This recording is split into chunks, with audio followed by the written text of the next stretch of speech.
ನಮಸ್ತೆ ಸರ್, ನನ್ನ ಹೆಸರು ಶಿವಸಾಗರ್ ಅಂತೇಳಿ. ನಾನು ಸರ್ ಪಿ ಯು ಕಾಲೇಜ್ ದಾವಣಗೆರೆಯಲ್ಲಿ ಓದ್ತಾ ಇದ್ದೀನಿ.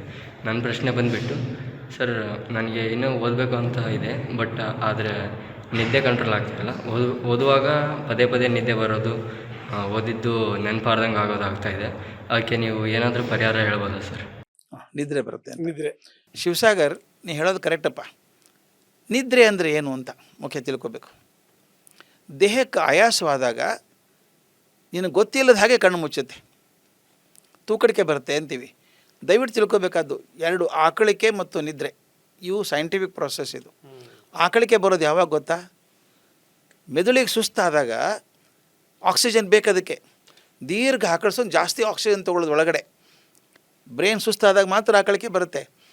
ಅದಕ್ಕೆ ನಿನಗೆ ಓದುವಾಗ ಆಕಳಿಕೆ ಬಂದರೆ, ಮತ್ತು ತೂಕಡಿಕೆ ಯಾವಾಗ ಬರುತ್ತೆ ಗೊತ್ತಾ? ತುಂಬ ಬ್ರೈನಿಗೆ ಸುಸ್ತಾದಾಗ ಬರುತ್ತೆ. ನಿನಗೆ ಆಕಳಿಕೆ ನಿದ್ದೆ ಬರುತ್ತೆ ಅಂದರೆ ಬ್ರೈನಿಗೆ ಸುಸ್ತಾಗಿ, ದೇಹಕ್ಕಾಗಿರೋಲ್ಲ ಕೆಲವೊಂದು ಸಲ, ಮೆದುಳಿಗೆ ತುಂಬ ಸುಸ್ತಾಗಿರುತ್ತೆ. ಅದಕ್ಕೇನು ಮಾಡಬೇಕು? ನಾನು ಮೊದಲೇ ಹೇಳಿದ ಹಾಗೆ, first do not miss your exercises. ಭಾಳ ಮುಖ್ಯ ಇದು. ಮುಖ ಚೆನ್ನಾಗಿ ತೊಳ್ಕೊಂಡು ಸ್ಪಾಟ್ ಜಾಗಿಂಗ್ ಮಾಡಬೇಕು. ನಿಂತಲ್ಲೇ ಸ್ಪಾಟ್ ಜಾಗಿಂಗ್ ಮಾಡು. ಹೊರಗಡೆ ಹೋಗಿ ಓಡಿ ಬರೋಕ್ಕಿದ್ರು ಅಂತೂ ಇನ್ನೂ ಚೆಂದಾನೇ ಅದು.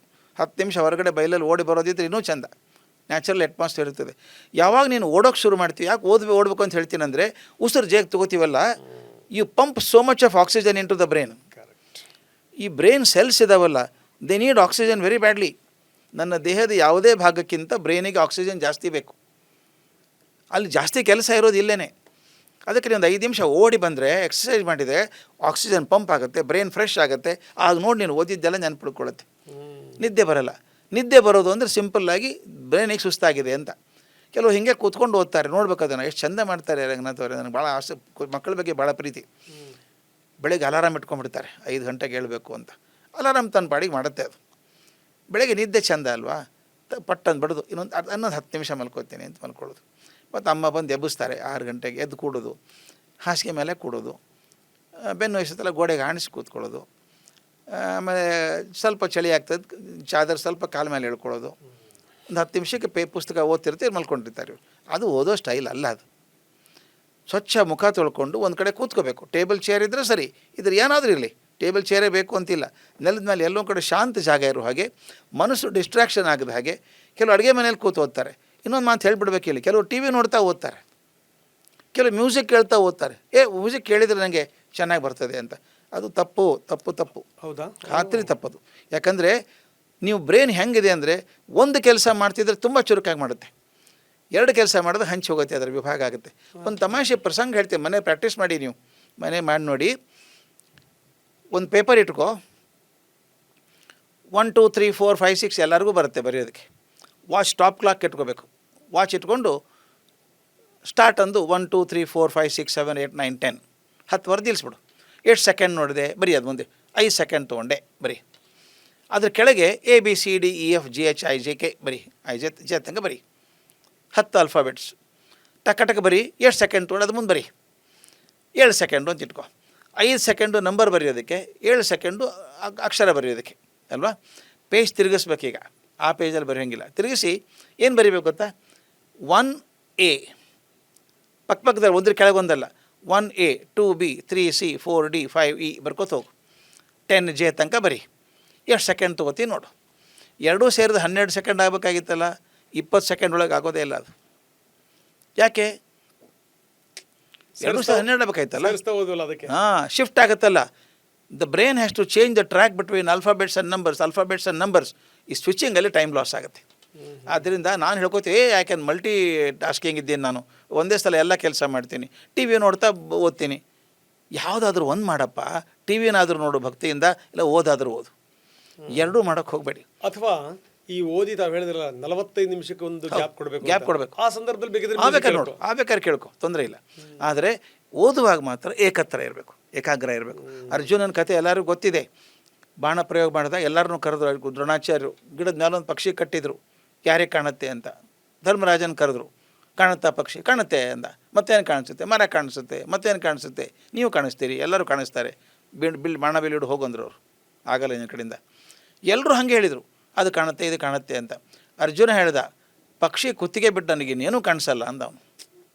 ಅದಕ್ಕೆ ದೊಡ್ಡ ಧನುರ್ಧರ ಆದವನು. Simple message. ಓದುವಾಗ ನಾಲ್ಕು ಕಡೆ ಮನಸ್ಸು ಇರೋದು ಬೇಡ, ಒಂದು ಕಡೆ ಇರಲಿ. ಮತ್ತು ಇನ್ನೊಂದು ಕೂತ್ಕೊಂಡು ಹಾಲಲ್ಲಿ ಕೂತ್ಕೊಳ್ಳೋದು, ಅವ್ರೇನು ಮಾಡ್ತಾರೆ ನೋಡೋದು, ಅಡುಗೆ ಮೇಲೆ ಅಮ್ಮ ಏನು ಮಾಡ್ತಾರೆ ನೋಡೋದು ಆಗೋಲ್ಲ. ಇದು ಎಷ್ಟು ಸ್ಟಡಿ ರಿಸರ್ಚ್ ಆಗಿದೆ ಸರ್. ಇದಕ್ಕೆ ಆಕ್ಸ್ಫರ್ಡಲ್ಲಿ ರಿಸರ್ಚ್ ಮಾಡಿದ್ದಾರೆ. ಈಗ ನಾನು ಪಾಠ ಮಾಡ್ತೀನಿ, ಕೈಯಲ್ಲಿ ಪುಸ್ತಕ ಹಿಡ್ಕೊಂಡು ಪಾಠ ಮಾಡ್ತಿದ್ದೀನಿ. ನಾನು 30 ಮಕ್ಕಳು ಕೂತಿದ್ದಾರೆ. ನಾನು ಅಂದ್ಕೊಂಡಿದ್ದೆಲ್ಲ ಅರ್ಥ ಆಗುತ್ತೆ ಅವರಿಗೆ ಅಂತ. ಮಕ್ಕಳನ್ನು ಗಮನಿಸ್ತಾರೆ. ಏನೇನು ಗಮನಿಸ್ತಾರೆ? ನನ್ನ ಬಟ್ಟೆ ಗಮನಿಸ್ತಾರೆ, ನಾನು ಪುಸ್ತಕ ಹಿಡ್ಕೊಡೋದು ನೋಡ್ತಾರೆ, ನನ್ನ ಧ್ವನಿ ಏರಿಳಿತ ಗಮನಿಸ್ತಾರೆ, ನಾನು ಕೈ ಮಾಡೋದು ಗಮನಿಸ್ತಾರೆ ಅಲ್ವಾ. ಇದ್ರ ಜೊತೆಗೆ ನಾನು ಹೇಳಿದ ಪದ್ಯನೂ ಕೇಳಿಸ್ಕೋತಾರೆ. ನಾನು ಕಲ್ತದ್ದಿದ್ದು ಭಾಳ ದೊಡ್ಡ ಕಲ್ತದ್ದು. ನಾನು ಪದ್ಯ ಕಲಿಸ್ತಾ ಇದ್ದರು ಅವರು. ಅವ್ರೇನು ಮಾಡಿದ್ರು ಗೊತ್ತಾ, ತನ್ನ ರೂಮಲ್ಲೇ ಕೂತ್ಕೊಂಡು ರೆಕಾರ್ಡ್ ಮಾಡಿಕೊಂಡ್ರು ತನ್ನ ಧ್ವನಿಯಲ್ಲೇ. ಇದೇನಿದು ಅಂತ, ನೀನೇ ಓದ್ತೀಯಲ್ಲ ಕ್ಲಾಸಲ್ಲಿ, ರೆಕಾರ್ಡ್ ಯಾಕೆ ಮಾಡ್ಕೋತೀಯ, ನಿನಗೆ ಅರ್ಥ ಆಗಲ್ಲ ಅಂದರು. ನನಗೆ ಹಂಗೆ ಕರಕ್ಕೆ ಪೆಟ್ಟು ಬಿದ್ದಂಗೆ ಆಯಿತು. ಹೋದೆ ಕ್ಲಾಸ್ ನೋಡ್ಕೊಂಬರೋಣ ಅಂತ. ಅವನೇನು ಮಾಡಿದೆ ಗೊತ್ತಾ, ಟೇಪ್ ರೆಕಾರ್ಡರ್ ಹಾಕಿಬಿಟ್ಟು ಲಿಸನ್ ಟು ದ ಟೇಪ್ ಅಂದ. ಎಲ್ಲ ಗ್ರ್ಯಾಜುಯೇಟ್ ಸ್ಟೂಡೆಂಟ್ಸು ಕೇಳಿದರು. ಶಲ್ ಐ ಪ್ಲೇ ಅಗೇನ್ ಅಂದ. ಇನ್ನೊಂದು ಸಲ ಕೇಳಿದ. ನನಗೆ ಅರ್ಥ ಆಗೋಯ್ತು. ನಾನು ಪದ್ಯ ಮಾಡಬೇಕಾದ್ರೆ ನನ್ನ ಕೈ, ಹಾವಭಾವ, ಬಟ್ಟೆ ಎಲ್ಲ ಗಮನಿಸ್ತಾರೆ. ಬರೀ ಟೇಪ್ ರೆಕಾರ್ಡರ್ ಕೇಳುವ ಕಣ್ಣು ಮುಚ್ಚಿ ಅದೊಂದೇ ಕೇಳ್ತಿರ್ತಾರೆ. Focus, this is the focus. ಹಾಗೆ ಮಾಡಿದ್ರೆ ಮರೆಯೋದೇ ಇಲ್ಲ. ಈಗ ನೀವೇ ನೋಡಿ, ಯಾವುದಾರು ಅತ್ಯಂತ ಪ್ರೀತಿ ಸಿನಿಮಾ ಹಾಡು ಬಂದರೆ, ರೇಡಿಯೋದಲ್ಲಿ ಬಂದರೆ, ಟಿ ವಿ ಬಂದರೆ ಕಣ್ಣು ಮುಚ್ಕೋತೀವಿ ನಾವು. ಕಣ್ಣು ಯಾಕೆ ಮುಚ್ಕೋತೀರಿ? ಕೇಳೋದು ಕಿವಿಯಿಂದ ಅಲ್ವಾ? ಅಂದರೆ ನಾನು ಕೇಳುವಂಥ ಪ್ರಕ್ರಿಯೆಗೆ ನಿಸರ್ಗ ಅಡ್ಡ ಬರಬಾರ್ದು ಅಂತ. ಹಾಗೆ ನಾನು ಮಕ್ಕಳಿಗೆ ಹೇಳೋದು ಅದೇನೆ. ಟಿ ವಿ ನೋಡ್ತಾ ಓದೋದು, ಮ್ಯೂಸಿಕ್ ಕೇಳ್ತಾ ಓದೋದು ಅಲ್ಲ. ಯಾವುದಾದ್ರೂ ಒಂದು ಮಾಡಿ. 40 ನಿಮಿಷ ಓದುವಾಗ ಓದಬೇಕು, ಗಟ್ಟಿಯಾಗಿ ಓದಬೇಕು. ಓದಿ ತಮ್ಮ ಮನಸ್ಸಲ್ಲಿ ಕೂತ್ಕೊಂತ ಅಂತ. ಹೇಗೆ ಓದಬೇಕು ಅಂದರೆ, ನಾಳೆ ಪರೀಕ್ಷೆಗೆ ಬಂದು ನಾನು ಏನು ಬರೀತೀನಿ ಅಂದ್ಕೊಂಡು ಓದಬೇಕು. ಹಾಗೆ ಅದು ವಿಜುವಲೈಸ್ ಆಗಿಬಿಡುತ್ತೆ. ಆವಾಗ ಕಣ್ಣು ಮುಚ್ಚಿತ್ರ ಬರ್ತೀವಿ. ಹತ್ತಾರು ಯೋಚನೆ ಮಾಡಿ ಆಗಲ್ಲ. ಇದು ಹೇಳಿದೆ ಕೆಮಿಸ್ಟ್ರಿ ಅಷ್ಟಾವಧಾನಿ ಶತಾವಧಾನಿ ಅಲ್ಲ ನೀವು. ಅಲ್ಲ ಹೌದು. ಅಲ್ಲ, ಅಲ್ಲಿ ಕೂಡ ಒಂದೊಂದೇ ಮಾಡ್ತಿರ್ತದೆ ಬ್ರೈನ್ ಅಟ್ ಎ ಟೈಮ್, ಒಂದೊಂದೇ ಪ್ರೊಸೆಸ್ ಮಾಡ್ತಿರ್ತದೆ. ಇಲ್ಲಿ ಕೂಡ ಹಾಗೆ. ಒಂದು ತಮಾಷೆ ಹೇಳ್ಬೇಕು ನಾನು. ಹುಡುಗರು ಓದ್ತಾ ಇರ್ತಾರೆ, ಲಕ್ಷ್ಯ ಆ ಕಡೆ ಈ ಕಡೆ ಹೋಗುತ್ತೆ. ಹೋದಾಗ ಓದಿದ್ದೇನು ಪುಳಿಯಲ್ಲ. ಅದ್ರ ಬದಲು ನಾನು ಪರೀಕ್ಷೆ ಓದಿದ್ದೀನಿ, ಇದನ್ನು ವಿಜುವಲೈಸ್ ಮಾಡ್ಕೊಳ್ಳೋದು ಹೇಗೆ. ನಾನು ವೆರಿ ಇಂಪಾರ್ಟೆಂಟ್ ಪಾಯಿಂಟ್. ನಾನು ಹೇಳಿದೆ ಸಿಂಪಲ್. ಮೆಟಲರ್ಜಿ ಅಂತ ಒಂದು ಸಬ್ಜೆಕ್ಟ್ ಇದೆ ಅವರಿಗೆ. ಲೋಹದಿಂದ, ಅದರಿಂದ ಲೋಹ ತೆಗೆಯೋದು ಹೇಗೆ ಅಂತ. ಅದನ್ನೇನು ಮಾಡಬೇಕು, ಓದಿದ್ದೀರಿ ಎಲ್ಲನೂ. ಮೊದಲು ತೆಗಿತಾರೆ, ಬಂಡೆ ಇರ್ತದೆ, ಅದು ಕುಟ್ಟಿ ಪುಡಿ ಮಾಡ್ತಾರೆ, ಅದನ್ನು ಬಿಟ್ಟು ನೀರಲ್ಲಿ ಹಾಕ್ತಾರೆ, ಕಲಬಲ ಮಾಡ್ತಾರೆ, ತೇಲುವಂಥ ಹೊಲಸೆಲ್ಲ ಹೋಗ್ಬಿಡ್ತದೆ.